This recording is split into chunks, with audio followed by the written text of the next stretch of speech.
Welcome to all of you who are joining us today for this webinar, examining the peace dimensions of Pope Francis' most recent encyclical, Fratelli Tutti.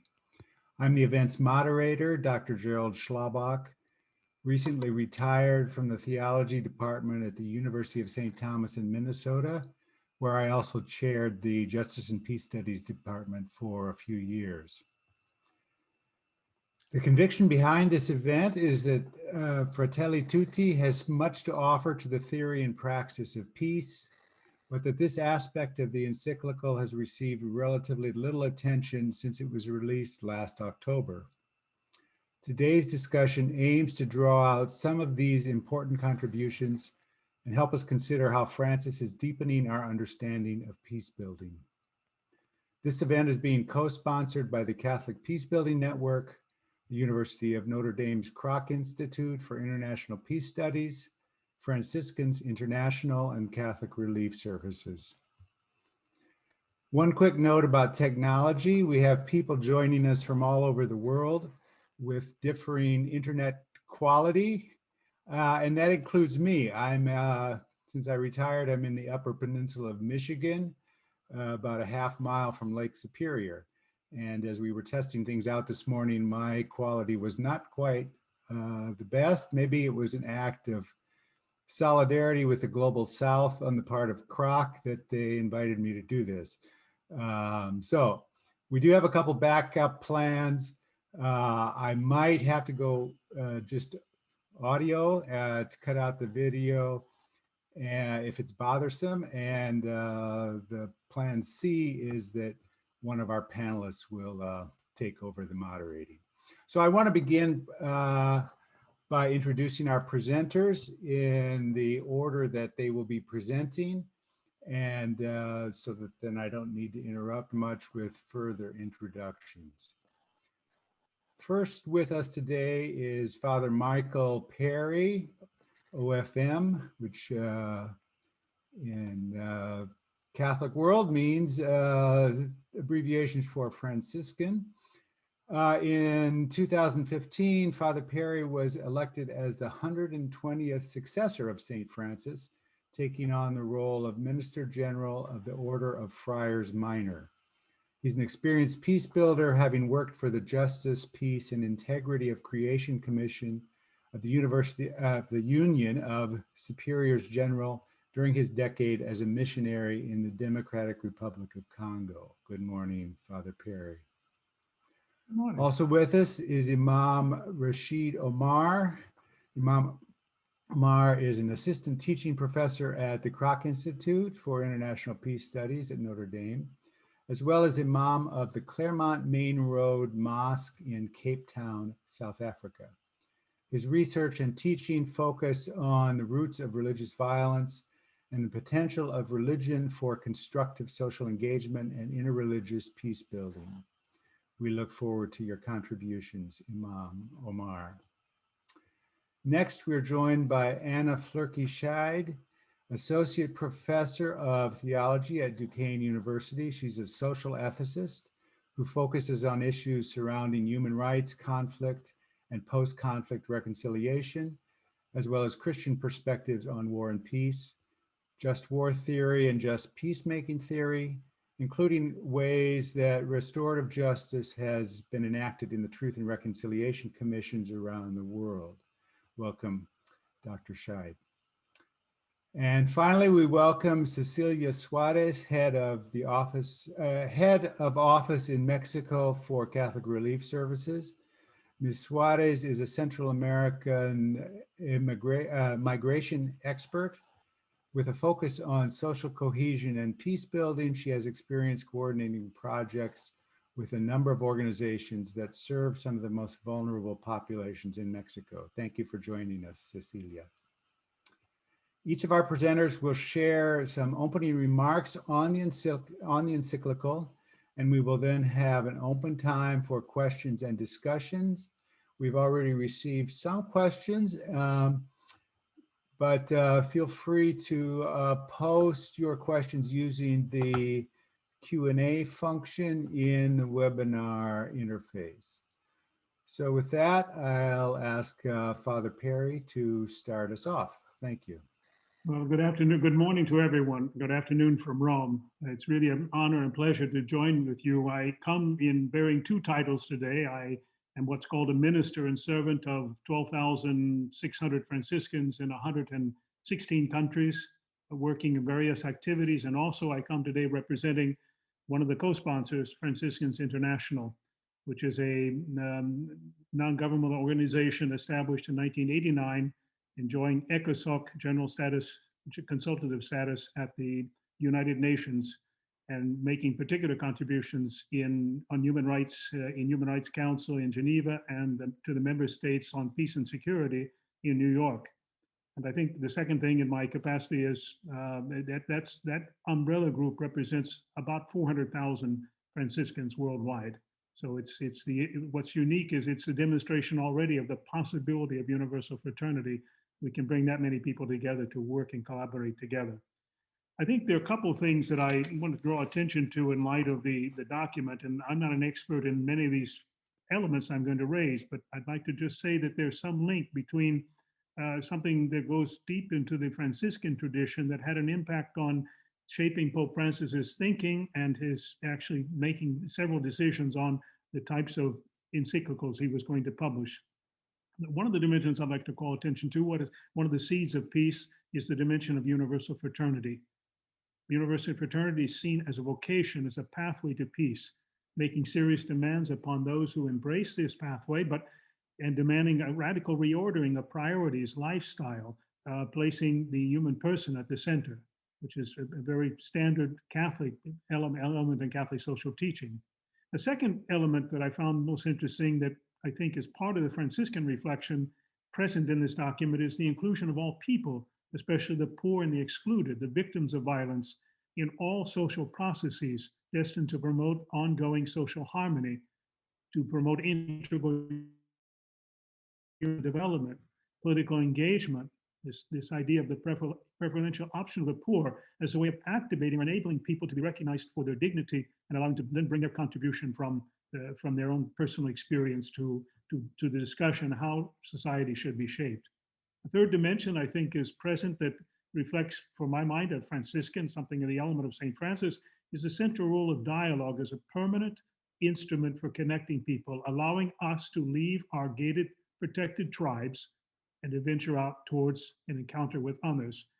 This idea of no to building walls, yes to building bridges, and something that the Pope already foreshadowed in Abu Dhabi, the courage of otherness, this whole idea that we actually can be drawn into a new dialogue, internal dialogue with ourselves and with others, a new discovery of who we are and what we can contribute to the world.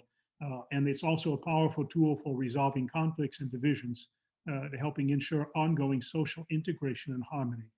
A fourth dimension I found particularly interesting is this no more possibility to justify war per se, especially given the technological advances, the new forms of war, the piecemeal world wars that are presenting themselves. Not to mention the deeper dimension, it is an affront against God, human dignity, against the environment, something which also is found in the document that was signed with Al-Tayyib, the Grand Imam in Abu Dhabi. And the fifth dimension is the whole notion of the spirituality of peacemaking, which flows from a unified vision of life. Human community, fraternity, social friendship transforms human beings, most especially people who profess to be inspired and guided by faith, to become actual peacemakers, fellow travelers with other believers and non-believers. I raise these five elements because I think that there's something in the tradition of the life of St. Francis that continues to speak to, obviously, the Pope Francis, but also, I think, to the world today. In that sense, St. Francis and Pope Francis tells us, both in an earlier encyclical on the environment, integral environment, integrity of ecology, and on this particular document entitled Fratelli Tutti, that St. Francis is a lead protagonist behind the preparation of his thoughts. I think one thing that keep in mind, already beginning in 2013-14, we Franciscans began to speak on different occasions with Pope Francis about the 8th centenary of the encounter between St. Francis of Assisi and the Sultan al-Malik al-Kamel, that took place in Damietta, Egypt in September 1219. And it's already present. We prepared text and it was included in when the Pope visited Egypt in 2017. Also when he visited Morocco in 2019 after his visit to the United Arab Emirates. So there's this question, Pope Francis talks about the meeting of St. Francis and Sultan al-Malik al-Kamil that encourages us to encounter one another and to extend a hand of friendship to each other. I think something else that perhaps within all of this, the whole notion of this title, Fratelli Tutti, it comes from there's a text or a set of sayings of St. Francis himself, where he talked about it's called Admonition 6. It contains two elements, a reference to the Good Shepherd and a reference to how the Good Shepherd, how God created all of life and cares for it, and how God calls us then to become co-carers with God, taking care of all that God has created, humanity and the environment. And a second admonition that's talked about, Admonition 25, the focus on human dignity and respect. And St. Francis talks about when we are together or separate, and this is not something, this is the 13th century. It's not only a physical presence of the brothers, it's the physical, political, psychological, religious, cultural togetherness or separateness that can bring us together or pull us apart, and the whole focus on human dignity and respect. And something which is summed up in something called the Canticle of the Creatures, which St. Francis wrote toward the end of his life. I was particularly struck by number 48, paragraph 48 of the Fratelli Tutti. Pope Francis says, St. Francis, may God, the poor, the infirm or lepers or excluded, and I would add Muslims, unbelievers, non-believers, humanists, and creation, a way of life. Care for one another is more important than an express goal of converting one another to our specific religious systems of belief. I think this is something which has repeated itself several times in some of what Pope Francis has said, and it is an undercurrent as an element to contributing where the role can actually contribute to creating seeds or conditions for peace. This is something which we Franciscans have been involved with for a very long time. I would like, if I still have a minute or two, I'd like to go back to just that 1219, the event of St. Francis. Some people have interpreted it historically that Francis went to be martyred, Christian martyr, and to convert what he called the Saracens, the unbelievers, the Muslims, which was not true. But more recent scholarship tells us, first, Francis was driven by the conviction that all are brothers and sisters of one God. And there's a reason to believe that Francis, when he met with the Sultan, they listened to each other. Francis was about 6 weeks, 4 to 6 weeks in the camp with the Muslim military. Obviously, something might have happened. They must have discovered their common humanity, and they separated as friends. Some of the testimony suggests this. So conversion to Christianity was not central to Francis's going among the Muslims, something that upsets Christians in his time and continues to upset Christians in our time. And second, I believe that Francis went with his message of universal fraternity to warring parties, to the crusading Christians and to Muslim defenders, to proclaim a message of universal fraternity. We are all brothers and sisters, no longer enemies, and to declare war as antithetical to God's will and desire for human beings. So Francis of Assisi anticipated John the 23rd in Pacem Terris by saying, no more war. It's no fit as an instrument to which to repair the violations of justice.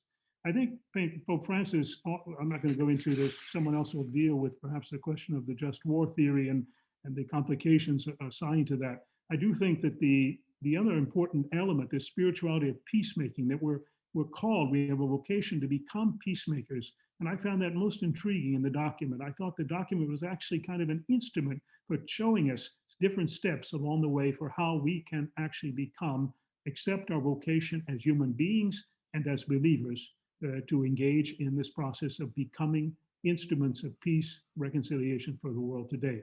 And I think, again, something behind St. Francis in 1220, 5 Franciscans went to Morocco and they insulted the Muslim leaders and people so much that the Muslims were obliged to kill them. I hate to use that to say it like that, but I mean, they just would not give up until they were martyred.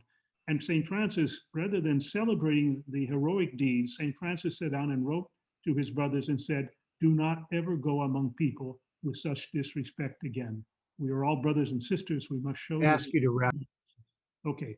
And so I think the spirituality of peacemaking is something which is essential, something which the Catholic Peacebuilding Network, Franciscans International, and all others probably engaged in this conversation would place at their heart. I do have one major concern, and I'll close. How can we help others understand the intention of the encyclical, its fidelity to Catholic social teaching, to the fundamental theological tenets of our faith, and its relevance and urgency for today? This, I think, is a critical question that all of us must answer. Thank you for your patience. Thank you. We continue now with Imam Omar, if you would take over. Thank you. Greetings of peace from Cape Town, South Africa. Assalamu alaikum. It is my considered view that Pope Francis's encyclical Fratelli Tutti is undoubtedly a big step forward in promoting interreligious dialogue and peace building, especially between Catholics and Muslims. Moreover, Fratelli Tutti resonates with the teachings of Islam. In this regard, it is instructive to note that Pope Francis acknowledges that the subtitle of Fratelli Tutti, namely on fraternity and social friendship, was partly inspired by his 4th of February 2019 meeting in Abu Dhabi with Sheikh Ahmad Al-Tayyib, Grand Imam of the Al-Azhar Islamic University in Cairo, Egypt. In his remarks at the unveiling ceremony, in fact, unprecedented that a Muslim was invited to join the unveiling ceremony of Fratelli Tutti, a Muslim judge, Muhammad Mahmoud Abdus Salam, welcomed Fratelli Tutti as an extension of the 2019 document on human fraternity co-signed in Abu Dhabi. And he said the following, and I quote, "As a young Muslim scholar of the Sharia, Islam and its sciences, I find myself with much love and enthusiasm in agreement with the Pope, and I share every word he has written in the encyclical," unquote. Judge Abdus Salam's comments were generous and are reflected of the deep resonances of both the substance and the spirit of Fratelli Tutti with the broad teachings of Islam. Indeed, Pope Francis provides us with more profound and deeper definitions of both peace and charity, which also resounds with that of Islam.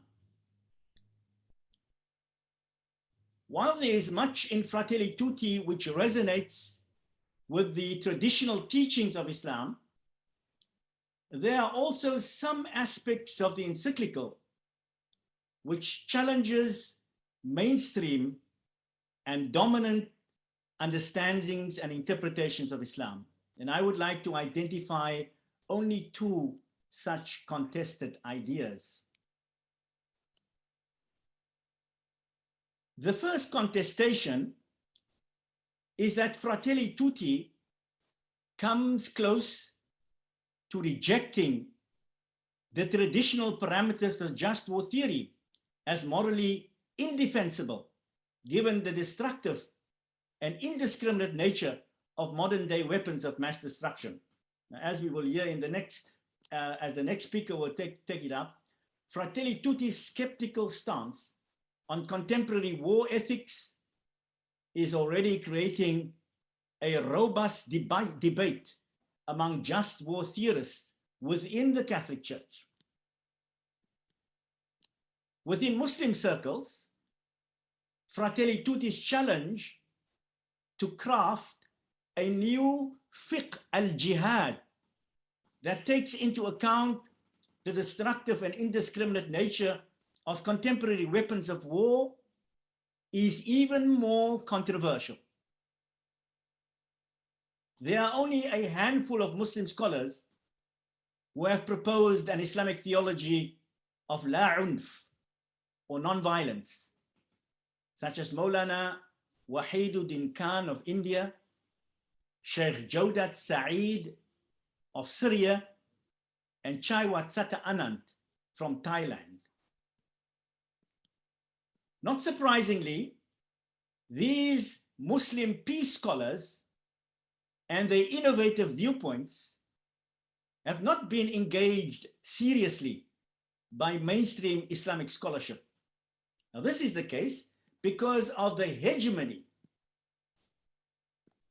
of the classical Muslim jurisprudence of jihad, which was forged, which was created by the early 8th and 9th century Muslim jurists in response to the imperial politics of the Abbasid Caliphate on the one hand and the Byzantine Empire on the other.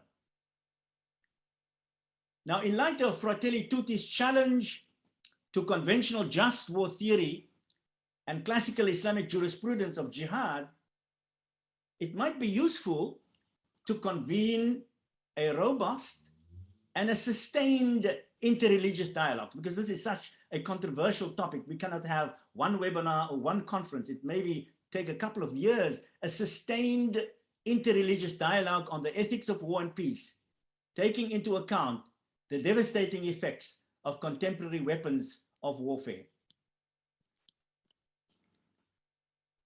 A second area of contention with that of dominant interpretations of Islam is Fratelli Tutti's invitation to religious leaders and institutions to speak truth to power.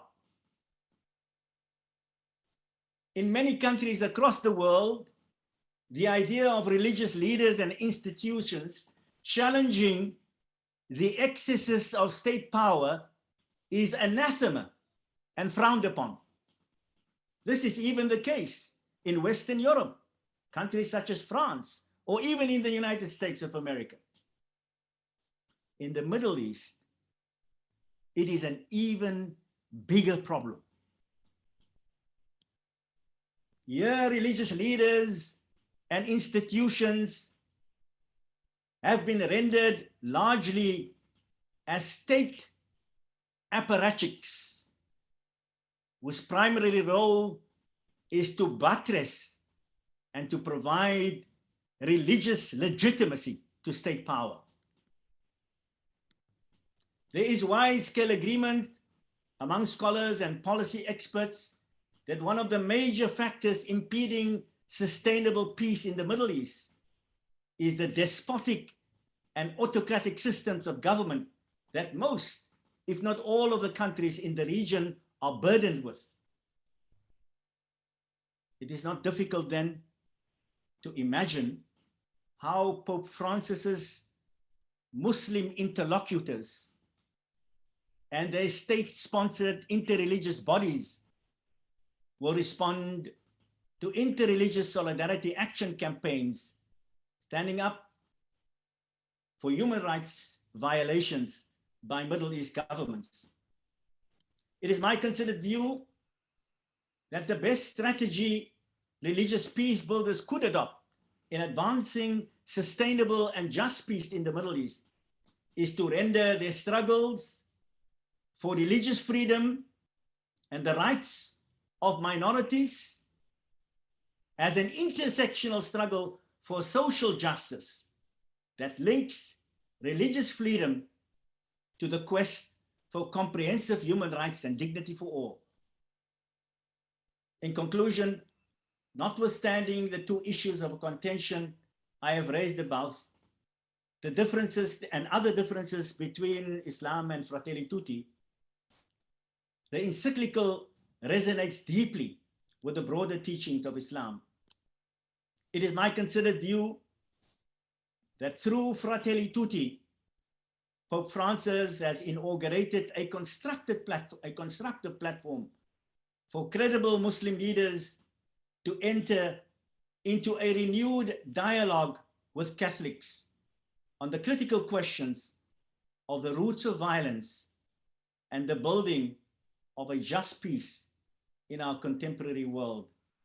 I thank you for your patience. And thank you. Dr. Scheid, will you continue? Yes, thank you for convening this today. Thank you for having us. As we approach the topics of nonviolence and the just war tradition in the document, I want to start by saying I think it's helpful to remember that the just war tradition is organized into these temporal phases. Classically, these are jus ad bellum and jus in bello, and those two monikers gather up the just war criteria that refer to justice as we approach the possibility of warfare and justice within wars, respectively. And then more recently, scholars have also been discussing these outer edges, jus ante bellum, or justice prior to war, or preventative efforts, and jus post bellum, justice in the aftermath of war. So we will go ahead and take a look at how those different phases are operating in the document. But first, just generally speaking, the section of the document titled "The Injustice of War" is actually very small. It's only a few pages of the 75-page document. And in those few pages, Pope Francis's condemnation of war is powerful. He depicts it as a cheap and easy out for powerful politicians, as opposed to the difficult work of dialogue. And he names it as a political and human failure. I think it's significant in tracing out Pope Francis's thinking here that he never explicitly names any jus ad or jus in bello criteria, though he does implicitly use almost all of these criteria in this section of the document. Similarly, he never uses the language of nonviolent direct action other than to caution that demonstrations should not become violent. And he does not name, encourage, or discuss other kinds of confrontational forms of civil and political resistance that those of us who are peace and justice practitioners and researchers keep saying can lead to a more sustainable just peace. Indeed, it seems to me as though Pope Francis's main audience in this document is the world's political elite, people with significant power, those who have the nuclear codes, so to speak, rather than grassroots organizations with the capacity to empower the masses. And this makes me wonder if another document may be forthcoming sooner rather than later. In terms of preventative actions that prevent war, Pope Francis makes a strong case that, again, seems to me to appeal to political powers more so than grassroots organizations. He calls for social peace built by a proactive state that respects human rights, encourages the embrace of diversity, rejects campaigns of disinformation and fear. He develops a robust appeal for dialogue that he hopes will stave off violence and encourage mutual understanding across differences. But despite his desire to prevent war, Pope Francis acknowledges that, quote, conditions that favor the outbreak of war are increasing. And this leads us squarely into jus ad bellum territory. So how are we to restrain the resort to war as crises arise? Again, while the Pope doesn't name any criteria of the just war tradition explicitly, I think it's easy to see implicit appeals to them. In the contemporary just war tradition, just cause is typically understood as defense. Here, the Pope cites the Catechism on the topic, but he warns those who would illegitimately manipulate the idea of defense for their own interests. He explicitly rejects the notion of preventative war or military strikes, such as those taken by the United States during the most recent Iraq war, which were also condemned at the time by the US bishops using the traditional just war criteria. The criterion of legitimate authority is constantly under discussion today, giving competing levels of political authority. But here, Pope Francis affirms that the impulse to warfare is best restrained when we understand legitimate authority to rest with the United Nations, which he calls, quote, an obligatory reference point of justice and a channel of peace, end quote. two more from Jus ad bellum. Right intention in the just war tradition is understood as the motivation or desire to reestablish peace.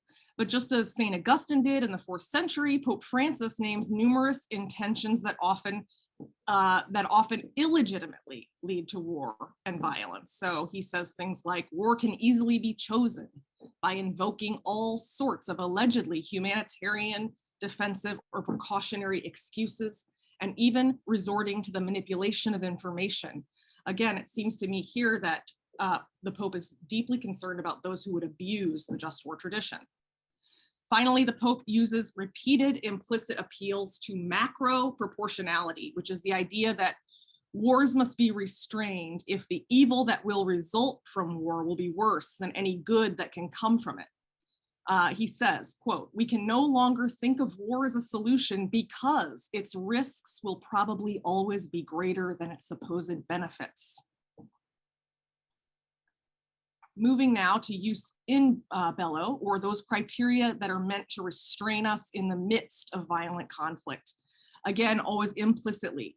Pope Francis uses the concept of micro-proportionality. In other words, the idea that weapons, tactics, and strategies in war ought to be restrained insofar as they do more harm than good. And he uses this idea to condemn the proliferation of nuclear, chemical, and biological weapons. He notes not only that proliferation is not particularly effective, but also that, quote, "these concerns about the efficacy of deterrence are even greater when we consider that catastrophic humanitarian and environmental consequences that would follow from any use of nuclear weapons with devastating, indiscriminate, and uncontainable effects over time and space." Finally, he appeals to harm that is done to civilians and the environment, which the just war tradition understands as non-combatant immunity. And he uses this powerfully to reason such that we should avoid war, saying things like, "Let us hear the true stories of victims of violence, look at reality through their eyes. In this way, we will be able to grasp the abyss of evil at the heart of war." Finally, use post bellum. I wish I had more time to discuss this, but I want to note at least that Francis's presentation of forgiveness in the aftermath of violence is the most true to the scholarship on this topic than I've ever seen from the magisterium. He discourages forgetfulness and instead beautifully appeals to the need to remember the failures of the past in order to heal the memories of victims and stave off new waves of violence. And while he merely hints at restorative justice in the section of war, he develops it much more in the section in which he rejects the death penalty. So there's good work for us to do there in drawing the insights about restorative justice with regards to criminal justice systems into post-war and violent situations. Thank you.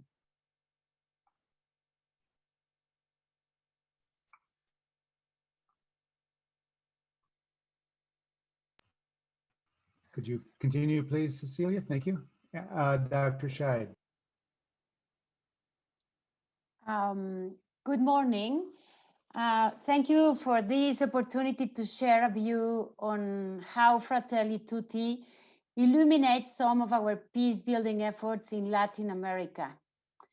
Several countries in Latin America are experiencing brutal violence that keeps growing exponentially. Excluding war zones, homicide rates are considered at epidemic levels. The region is experiencing what I call multiple pandemics, rooted in criminal violence, violence against women, food insecurity, natural disasters, income inequality, deficient health, and COVID. In Fratelli Tutti, Pope Francis talks about dark clouds that are threatening humanity. I want to describe 4 that are related with our peace-building efforts in Latin America. I quote, "First, the humanity is lacking of a common horizon to unite it. Second, we are losing the meaning of fraternity. Third, Every threatening situation breeds mistrust and leads people to withdraw into their own safety zone. And lastly, the temptation to build a culture of walls, walls in the heart, walls on the land, to prevent the encounter with the unknown. The dilemma that humanity faces, according to Pope Francis' reflection, is to ensure stability and peace in a context in which humans fear and mistrust the other, and that a false sense of security is created behind barriers. For example, in Mexico, fear and suspicion are creating walls that isolate people experiencing the pain of homicide, leaving them alone and experiencing discrimination and rejection from their own communities. One day, a friend shared with me her despair and how she had lost her desire to live after experiencing the rejection, judgment, and critiques from her own family and community after her husband has been murdered. As Pope Francis explains, the enclosedness that humanity has promoted in the last years increases the risk to end up as slaves inside the walls we built, because we lost the opportunity to interchange with others. Increasing number of persons forced to migrate are facing xenophobia. Fear fueled by social media have identified migrants as criminals, abusers, and source of contagion of COVID recently. Families that were taking care of migrants before now are closing their doors to them.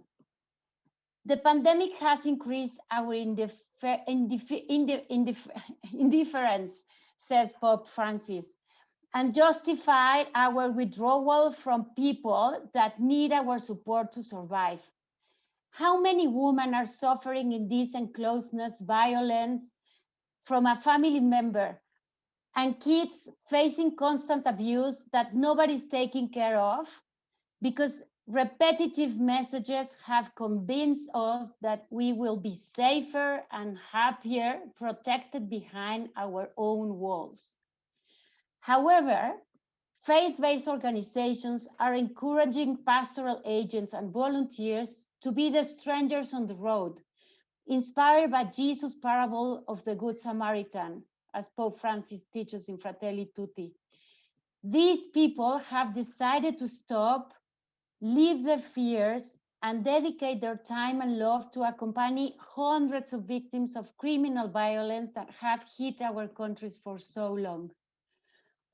To professionalize the work of these Samaritans, CRS has supported the design and replication of the Victims of Violence Accompaniment Program, inspired by the Pastoral of Hope and the Pastoral of Consolation, to help affected people to move forward, acknowledging their pain and suffer and their need to be listened.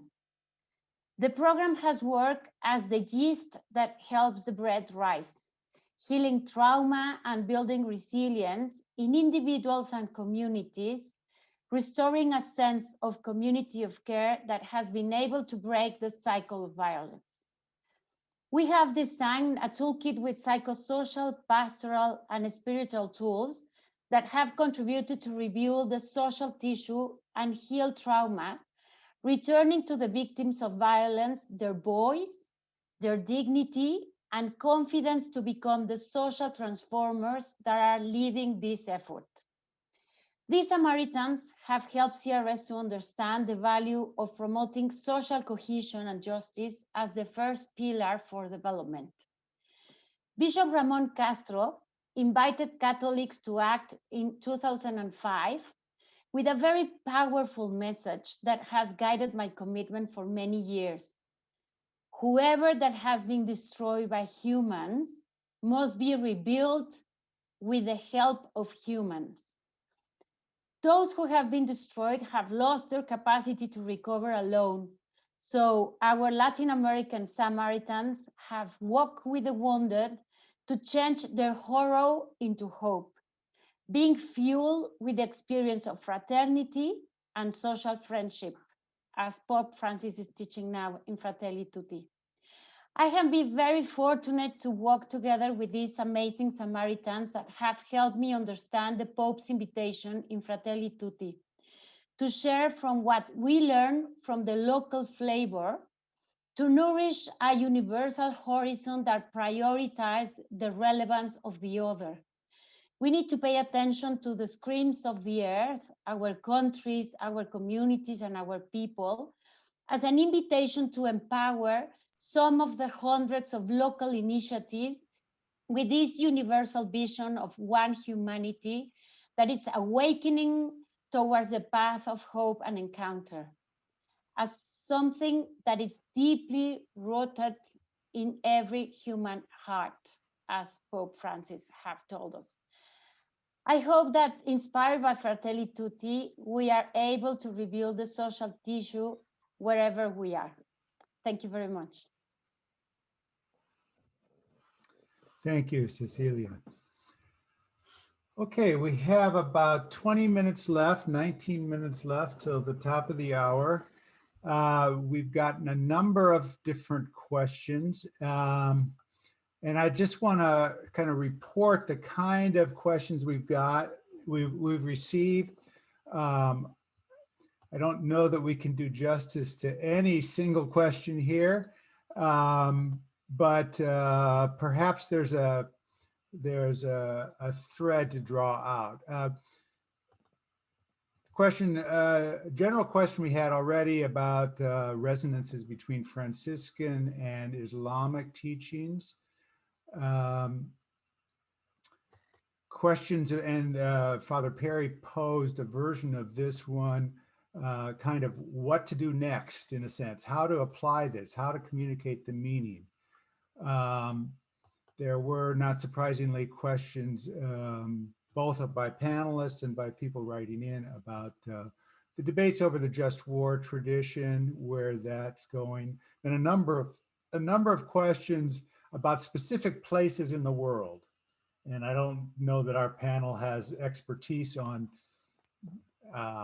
many of these, but it's worth remembering responses to terrorism, corruption, Ukraine, China, U.S. relations with Honduras, the Pope going to Iraq in the next few days, and opportunity for dialogue there. So a number of specific questions. We have people from all around the world. So of course, interest in how does this apply in our specific places. So the best, let me ask Imam Omar, I'll get to you next in just a second if you want to unmute. Let me ask my sort of overarching question here to try to find a way to honor all of these very good questions with a general discussion. I'm wondering how I would like to ask the people representing different traditions and of course different places, with Cecelia in Mexico and working in Central America. What would help you in asking this to the panelists? What would help you in your place, in your tradition? Let me put it this way. What help would you welcome from other traditions or from other places so you can do your work in your place and tradition well? So I want to try to model the interreligious dialogue here by asking, as we learn from each other, as we listen in on the debates that people are having in their traditions, how can we help one another? And you could apply to any of those, if you want to speak to any of the places that I've mentioned that came up in the questions, that would be fine if you have some expertise.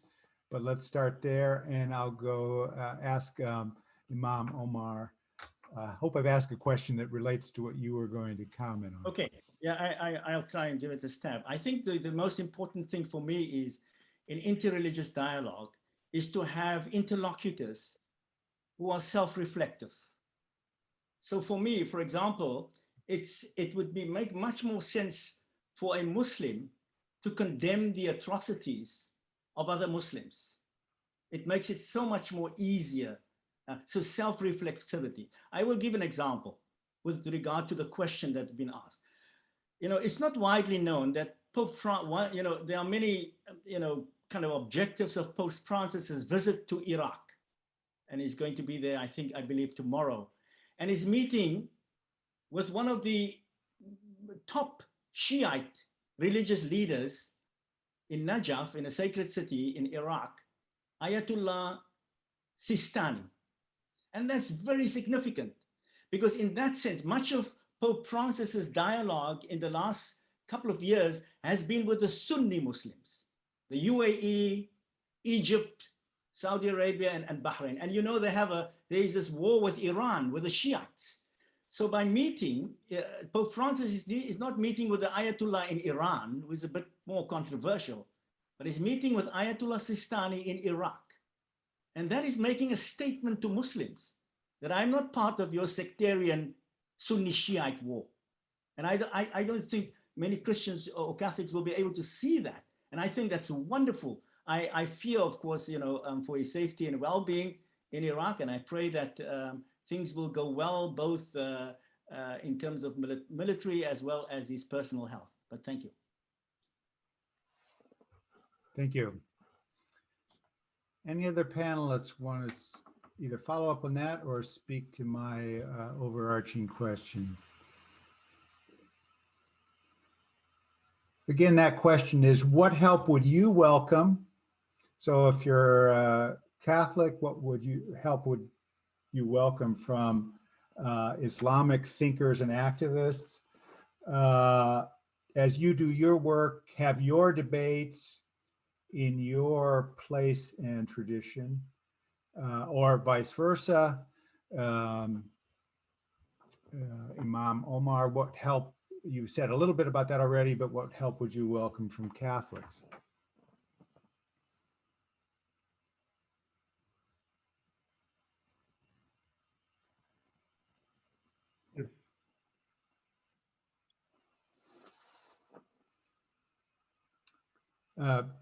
Yes, Father Perry?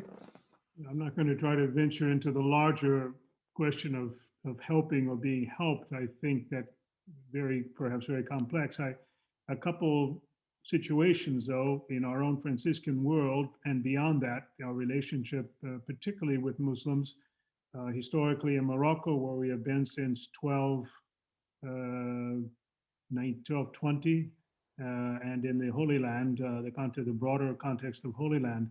There are two things that we have found particularly helpful. One is just actually being able to collaborate together on specific projects that have a contribution to make towards humanity, towards creating conditions, opportunities for employment, opportunities for housing, opportunities for expanded work in education. So I think these education in terms of educators, not just even in Egypt, many of our schools, large numbers of Muslims who are instructors in our schools. And I think the efforts have been made to not simply have educators there who represent a particular faith tradition, but to ask questions about how can we actually allow our faith traditions to inspire younger people to see the possibility of living together, working together, moving forward together. And I think, I'm thinking particularly in Morocco, where we have a couple of centers, cultural centers, that are co-sponsored, co-run between ourselves and several Muslim communities in Morocco. And these have been very powerful tools for helping us understand more this whole question of educare, become educated about, learning something about another view, others' views, others' interpretations of life, but also then allowing that to become a powerful instrument actually for laying these seeds for human fraternity. And I think that this is something, this can be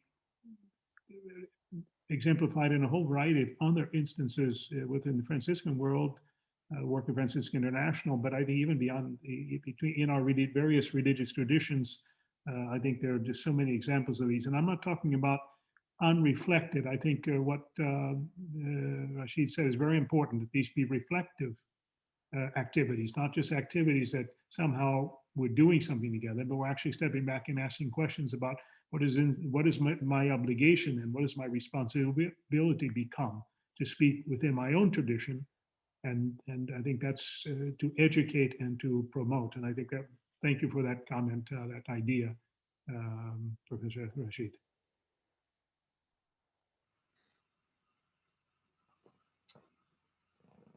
Anna or Cecilia, do you want to add anything here? I can also move on. I might simply add that for me, dialogue around particular peace-building practices that are happening on the ground in different cultural contexts and religious contexts is quite helpful for me.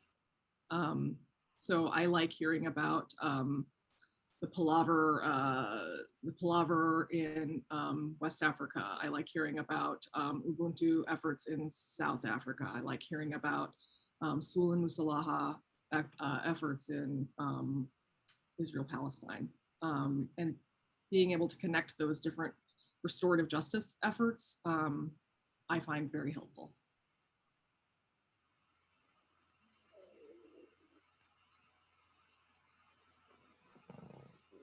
And well, talking about Latin America, I think our issues are more related to criminal violence. So we are actually all churches and all faith-based organizations and beliefs trying to cope with this violence. And we see very many meaningful efforts of joining efforts between different faith-based organizations in responding to the migrants arriving.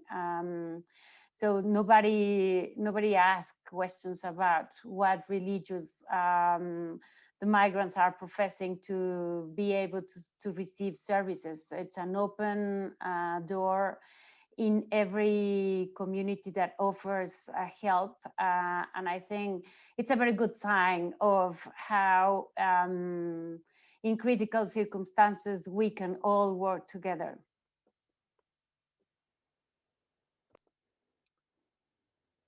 Thank you.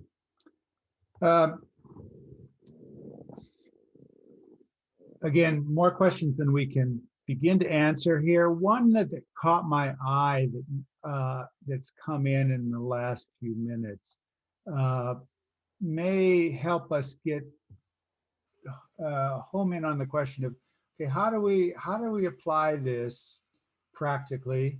Of course, it's great, as Anna has said, to learn from each other about this, but there was this question: there seems to be common ground on goodwill. It seems as if goodwill, in scare quotes, is a necessary item to resolve conflicts and prevent war. To me, this seems a bit of a liberal peace project with a different cloth. What can be done when no goodwill is found? Because this is the problem of war and violence. If this concern is not met, all this discourse is directed to people who do not make wars. In other words, aren't the ones that are going to be starting wars anyway. And I think that and I choose that also, I think, because the question that Father Perry left us with was, and I'm paraphrasing here, how to communicate the meaning and importance of the encyclical. How do we really get traction here? Any final thoughts about that? What do we do next? How to be as practical and realistic as possible? Imam? Yeah, I think that Mark, go ahead. I'm inspired by, there's this, the document on fraternity that was signed in Abu Dhabi with the Sheikh al-Azhar Ahmad al-Tayyib and that group. They have, in fact, arranged for a program where Fratelli Tutti is going to be, translated into Arabic, into indigenous languages. It's going to be simplified and be taught to a number of young people. I'm not sure if you know about this in the Arab world, in the UAE, in Egypt, and so on. I think starting with young people is a great, a point, because we need, for transformation, you need a long kind of agenda. Things don't change overnight. And I think, your question of how to get Fratelli Tutti and its ideas and its praxis down to the grassroots level, this is an excellent and a marvelous, and I would like you maybe to watch out for it. I mean, you can Google it and see. I'm not sure it's already rolled out, but they're busy currently with translating it into Arabic and making a simplified version for youth and for schools. Okay, another example of how what we do in our traditions and places can be helpful to people in other traditions and places. Dr. Scheid. Thank you. Please. So I think that this is an interesting question that goes to one of my, I don't know if concern is the right word, but observation certainly of the document, is that I felt like I definitely felt like I was reading something that was meant for people who were already in significant positions of power. And that seems to me to be what this questioner might be getting at a little bit, right? Goodwill is necessary to resolve these conflicts, but this seems to be directed toward the people. This needs to be directed toward the people who do not make wars. Again, I was surprised by the lack. We say preaching is required. Right. In the US, we say preaching is required. Yeah. Yeah. I guess I was surprised by the lack of concrete advice for peacemaking people at the grassroots level. And that's why I suggested kind of maybe we'll see another encyclical that really starts from the ground up, instead of what this feels to me is appealing to the powerful. And so, I mean, my own suggestion about sort of how we would therefore bring these teachings sort of into the world at large would have more to do with grassroots efforts at nonviolent direct action, and grassroots efforts at peace building that put pressure on those political elites. So that's my take there. Cecilia? Well, adding a little bit to what Anna was saying, the Pope talks about social charity and political charity. So I think he's little by little inviting the grassroots organizations and people to think a step forward from only providing humanitarian assistance. And so I read in his message that he's actually inviting us to start becoming more political, more active. And he's actually talking about encounter, but he's also saying that we need to be involved not only as the Samaritan healing and providing first aid support, but really engaging in something more. So he's doing a call for advocacy efforts. And I think it's his call of stepping out of our comfort zones and move, no? So I think it's for me, his message was more into it's a responsibility of everybody wherever we are. And probably it's very difficult to give express instructions on how we need to do it. But I kept the part of the political charity, because I think that could be the message for the grassroots work.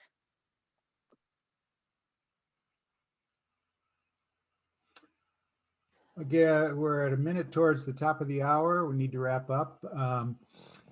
Father Perry, one last word, perhaps, to help us close. I don't know about helping you close, maybe to help open up even further discussion, I would hope. I share the concern at the end. I was left wondering, where was chapter 9? So there was a chapter 6. It wasn't the end of the, but the chapter 6 of Laudate Si was actually a whole proposal for ecological education and spirituality, and that I think is missing. Those are two things. Both I think the Pope has got it right, and I think it connects very clearly with the Declaration of Abu Dhabi. Education without spirituality for us, it won't work. So how to be able to bridge those two, to bring those two together, some type of spirituality of peace and reconciliation with some practical examples, and then the question of the practice of peace and reconciliation, the actual doing. And I think this is something which maybe we're going to, those who are interested in these areas, we're going to be the ones to help write that chapter. The good news about, I think the good thing about at least these two recent encyclicals, the one on Laudato Si, Integral Ecology, and now Fratelli Tutti, is I find them to be open documents. I don't find them to be closed. Oh, this is the teaching, and this is how it is, so just take it.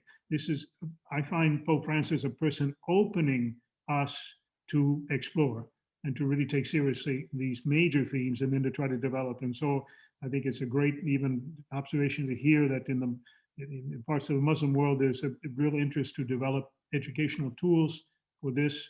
And I do think it's important, whatever we do, to link, not to disconnect these documents. We need to link the speeches that the Pope made in Egypt, the declaration that took place in Abu Dhabi, and his visit to Morocco. We already see, we find there all the material that basically it's going to appear in the Fratelli Tutti. So that's what I would thank you. Well, thank you. That's a good note to end on, implying that maybe we can have hope, or let us hope and pray that we'll find good reasons to meet and gather with a follow-up session in a year or two. So thank you very much. Thanks to everyone who's joined us from all around the world. Thank you to our panelists, and above all to the people behind the scenes at the Kroc Institute for setting this up. Thank you very much.